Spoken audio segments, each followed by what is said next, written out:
If you're like me, then you've probably noticed that there are a lot of different handhelds that have come out in this past year, and that's really the thing that I want to focus on with this video, which is the price point that we find those other handhelds and why the Steam Deck is so affordable.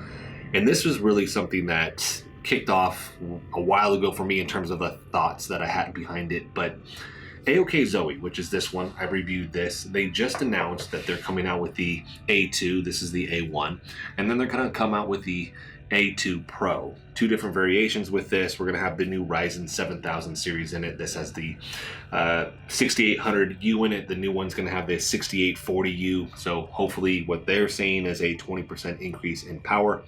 I will make sure that not only a link for the information on that is going to be in the description as well as this one, but I will make sure that some images pop up showcasing this. We just had the AOK ZOE A2 come out. The Onexplayer 2 is right here.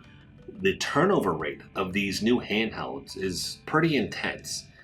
And so the thing that I've been thinking about is with the Steam Deck, $399, we have $529 and $649 for the price point.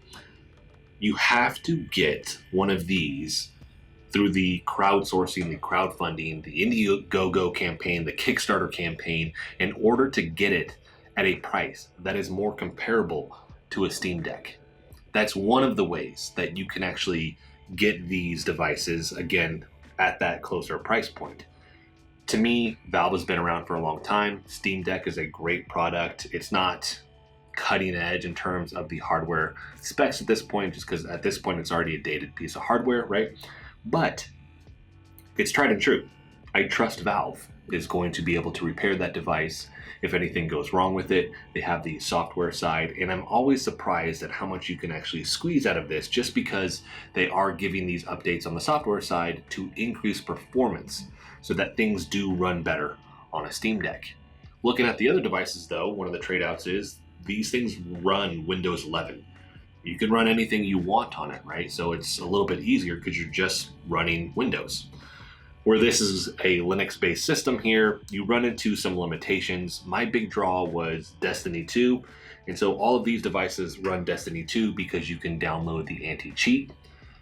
I've heard you can run it on the Steam Deck, you just have to essentially bypass the part of the operating system, the big picture mode that they have, and then run it through the regular portion of the operating system, that Linux-based system, in order to do it. I'm not going to mess with that. And these have better hardware at this point. So there's this trade-out. So again, this is kind of what I want to talk about this in this video, but also I want to get feedback from you guys. What do you think about this? Because that's one of the main things that I hear with the reviews that I've done for these products is the fact that these are so expensive. I'm just going to get a Steam Deck. Right? That's usually one thing, or somebody does have the extra money and they're like, I do want the extra performance. I don't want to mess with a Steam Deck, right? It runs the game that Steam won't run, right? As they continue to expand their library of approved games that work on this, or verified games, right? So it's pros and cons, but the biggest thing is what I've been saying. You have to support the crowdfunding campaign in order to get these at a good price. This is the Onexplayer 2. It has the 6800U processor, the 680M GPU, so it's that AGPU combo, right? Really powerful. I've been very impressed on the hardware side with this.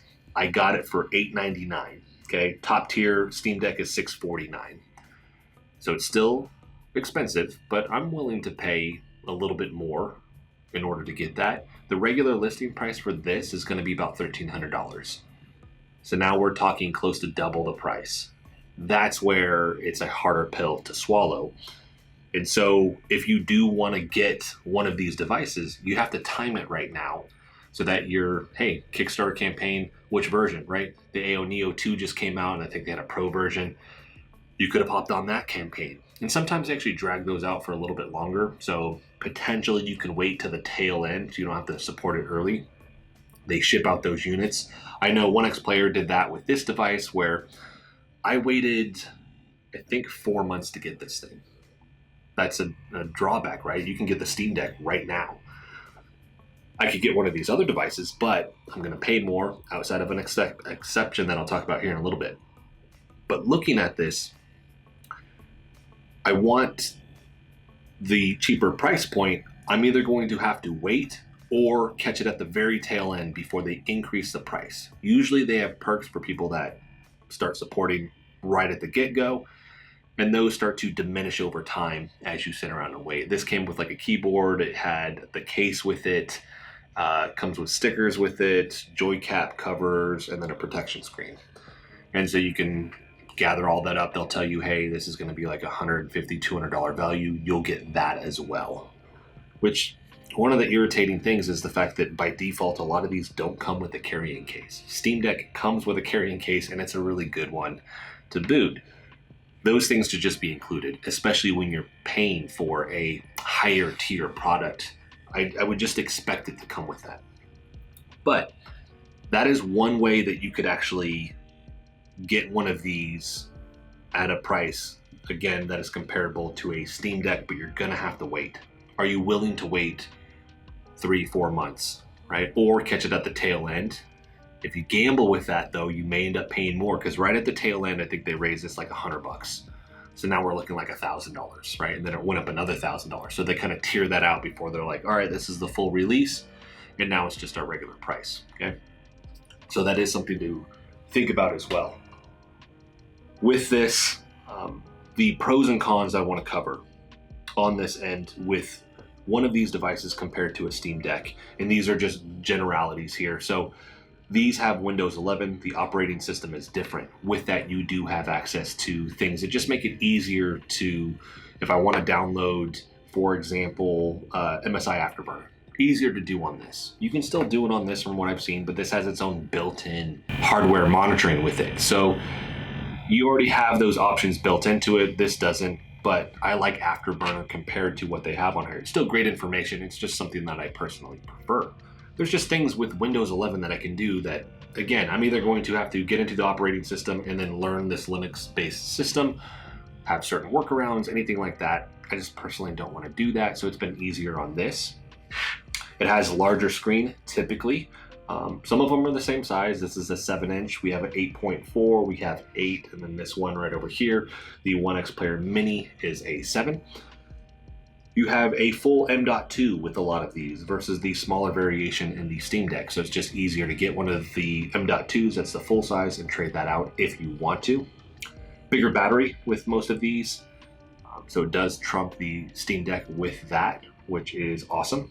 And then at this point, they've essentially taken what you're getting here and updated big picture mode that you would get with Steam. So it looks exactly the same as it does on this device on one of these devices.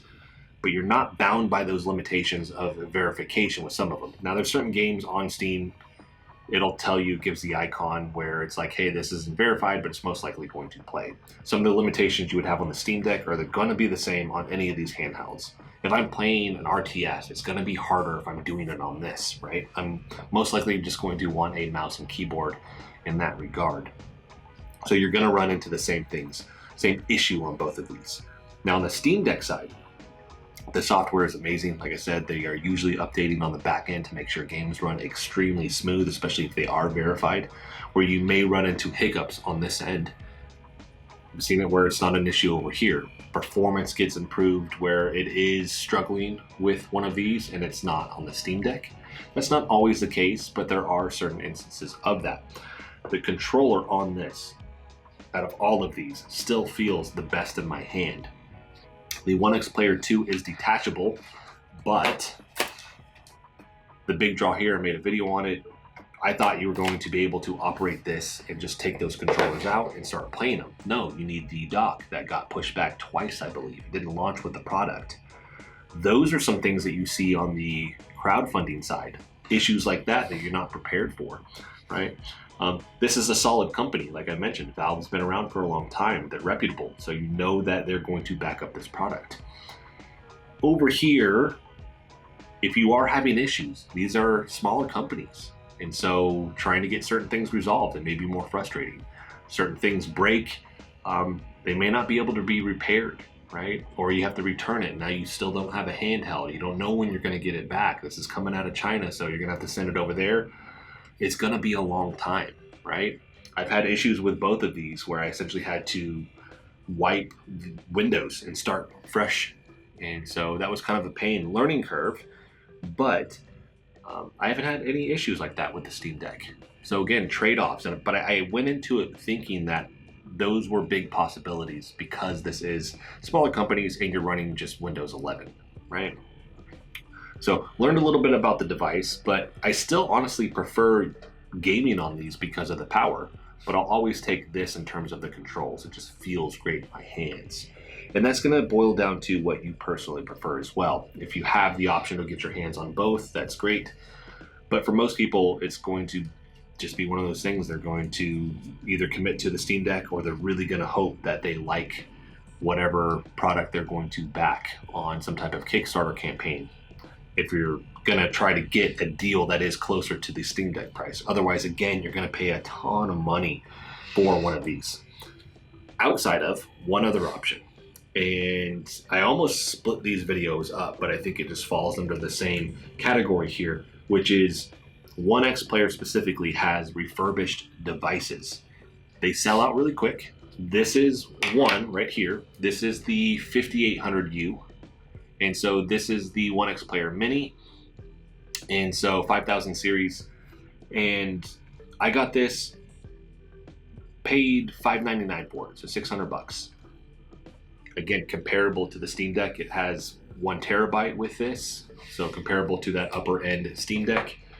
I was concerned if I get it, are there going to be a bunch of scratches on the screen? I mean, it's refurbished. How's it going to perform? How's it going to look? And I was really surprised. It doesn't have any nicks or anything on it. It's going to partially be a gamble. You may have a nick here or there, is my expectation, but paid 600 bucks for this. The problem is once they're sold out, they're sold out. So I haven't seen these come back with this model. What happens is they have the new device, right? And then that funnels in as they announce another new device. So right now you're getting the 6800U variation right now for the, I believe the Mini and then the regular version of this. The rest of them, they're just listed as sold out. And I wanna make sure that is correct. $799 for the refurbished Mini Pro, which is going to have more power to it, and then the regular Mini, that one sold out. So you start scrolling through here, I'll make sure this pops up on screen. The vast majority of these are sold out, outside of some at the bottom here. And so we have the Mini and the Mini Pro, depending on the size, the variation of this. But you're seeing a huge discount on these. Thinking about that though, you're paying almost the same price for a Steam Deck for a refurbished product, which is wild, right? But it also gets it at a price point that is more comparable to the launching price. And I was very surprised. I didn't notice like I said, any nicks or scratches on the screen or anything with this. It was in very, very good shape. But I still think that's a gamble, okay? They do back it, I don't know the exact extent of the warranty, but they do back it up with the warranty. It may be 90 days or something like that. So you are covered for a little bit with that, but this is where I want to get everybody's thoughts on this.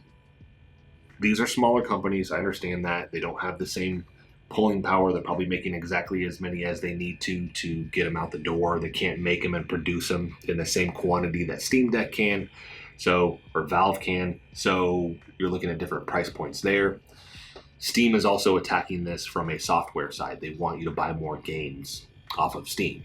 So they'll take a huge loss on a Steam Deck because they know that you'll buy more games. I think one of the figures that I heard off another video is like people are buying 4 to 6 games once they get this to fit the Steam Deck. So they already got a huge chunk of their money back, okay? And that's not even including the life cycle of the deck. That's just the initial amount that they buy once they get that. Looking at these, they're not making money off of the software. They're making it only off the hardware. Right? So they have to really have a higher price point so that they can make sure that they're making money. If they're profitable, they'll keep making more. So after explaining that, this is where I want to hear from everybody. What do you guys think? If you get on a Kickstarter, You can get a really good price point with these, again, where it's more comparable to a Steam Deck. You have the upside of getting one of these devices compared to a Steam Deck. Steam Deck has its own upsides, but with this, if it's within $150 to $200 of the top tier Steam Deck, are you going to potentially support a Kickstarter campaign or an Indiegogo campaign? Are you going to do the crowd sourcing in order to get one of these devices? Why or why not? What's your thoughts kind of behind that? Because it's just an interesting thing to me. They're pumping these out so quick now. The A2 just launched. They did their campaign last September. And so what we're getting, like, I got mine in October or November. So we're thinking, what, 6 months out? They're already announcing a new one, right? And that'll come out probably 9 months after the last one came out. So the turnover is very, very quick. We don't even know when another Steam Deck is coming out. As far as I know, they've said it's going to be a long while. Onexplayer 2, I would imagine this fall we're going to see another iteration of this. We just had a couple products launch last year. AOK is launching their ones. They just launched those, right? They just launched some new ones last year. So you're seeing almost 2 of these devices for these companies come out in a given year. And continuing that process and supporting those Indiegogo campaigns, my first thought is, how long are they going to be able to sustain this? Also looking at, is it profitable for them long term? Because as they start to pump out more and more, eventually I'm assuming there's some type of cap, right? You've just flooded the market with a ton of these things. There's so many options, they've made too many, and then eventually they're like, hey, we can't keep doing this, right? And then what's that going to mean? Maybe they come out with one every couple years, right? Or they have to kind of think about how they're going to go about designing these products, coming up with certain things like detachable controllers, if they had batteries in them. I'll have a link for that video in the description so you guys can watch that one as well, because that was a big bummer. But again, what's your thoughts? Are you cool with how they're doing this structure? Are you willing to pay or support any type of crowdfunding? Are you willing to get a refurbished product? Or is your go-to just, man, let's get a Steam Deck and let's not worry about it? Does the higher performance that these have entice you enough to wait a couple months? You've supported the Indiegogo campaign and now, cool, I gotta wait 3 months in order to get one of these. 2 months, 4 months, whatever it may be, until it's actually in your hand. Is that something that you're willing to do? Why or why not? For me, I just like testing them out, and I do content, so I have an incentive with that. Outside of that, I don't know that I would sit here and buy a bunch of these devices. To just financially doesn't make any sense, right? But what I will say is, so far, controller software, Steam Deck all day, performance Onexplayer 2, just because higher resolution on the screen, bigger screen, and then better performance, because it has that more power, right? Not every single game, but about 90% of the games are going to perform better on this, as long as you're making sure on the software side too, with the super fidelity resolution scaling with AMD, the 2.0, as long as you're running things like that, this is going to run great. If you don't do that, it's going to take the performance, and then Steam Deck is just going to look way better on that end. But I'm going to keep rambling if I don't stop this video now. I really just want to get everybody's thoughts with this. The crowdfunding, buying refurbished, or again, a Steam Deck still the way to go regardless of all of this? Let me know in the comments section. If you like the video, hit the like button for me. If you want to continue to follow along with all my content, hit the subscribe button for me. And as always, thanks so much for watching, and I'll see you in the next video.